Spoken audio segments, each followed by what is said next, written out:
बिस्मिल्लाहिर्रहमानिर्रहीम। मैं हूं इनायतुल्लाह काशिफ एडवोकेट और आप देख रहे हैं लीगल इन्फॉर्मेशन में खुश आमदीद। कौमी असम्बली और सेनेट का आज मुश्तरका इजलास हुआ है। उस इजलास में कुछ कवानीन जो है वो बिल पेश किए गए हैं और एक कानून जो है वो नैब से मुतल्लिक है जिसमें तरामीम की गई हैं और ये तरामीमी बिल जो है वो मंजूर भी हो चुका है।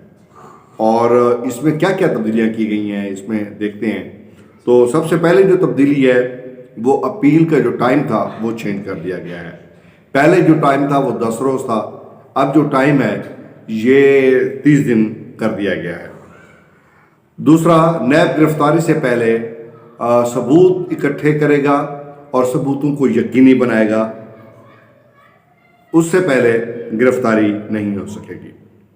नैब गिरफ्तार करने के बाद गिरफ्तार शुदगान को 24 घंटे के अंदर अंदर अदालत में पेश करने का पाबंद होगा।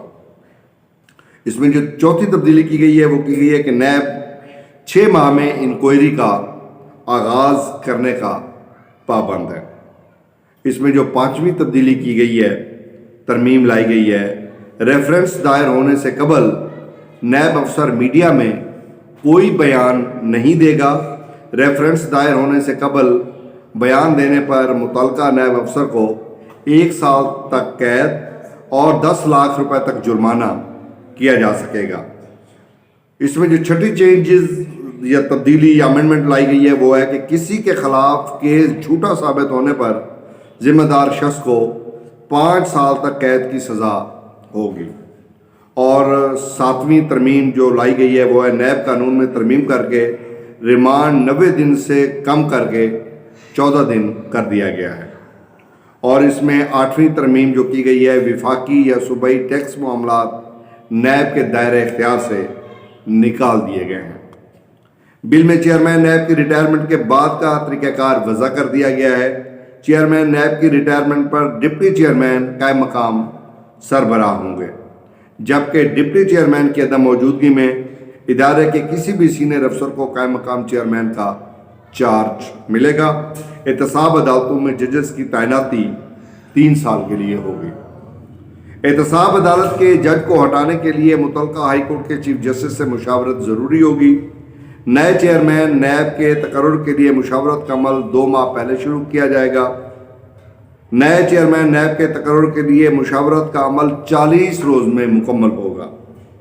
वज़ीर आज़म और अपोजिशन लीडर में इत्तफाक राय ना होने पर तकर्रुर का मामला पार्लिमानी कमेटी को भेजा जाएगा। पार्लिमानी कमेटी चेयरमैन नैब का 30 रोज़ में नाम फाइनल करेगी। चेयरमैन नैब की 3 साल मुद्दत के बाद उस शख्स को दोबारा चेयरमैन नैब नहीं लगाया जाएगा। डिप्टी चेयरमैन का तकर्रुर का इख्तियार सदर से लेकर वफाकी हुकूमत को दे दिया गया है। तो ये वो तरामीम है जो नैब के कानून में की गई हैं और ये बिल अब मंजूर हो चुका है और सदर जब इसको असेंट देंगे तो ये फिर एक मुकम्मल कानून की शक्ल इख्तियार करेगा और बाद अज़ां से ऑफिशियल गज़ट में शाये कर दिया जाएगा। तो तरामीम जो है वो आज मंजूर कर ली गई हैं। उम्मीद है आज की इन्फॉर्मेशन आपको पसंद आएगी। वीडियो देखने का बहुत बहुत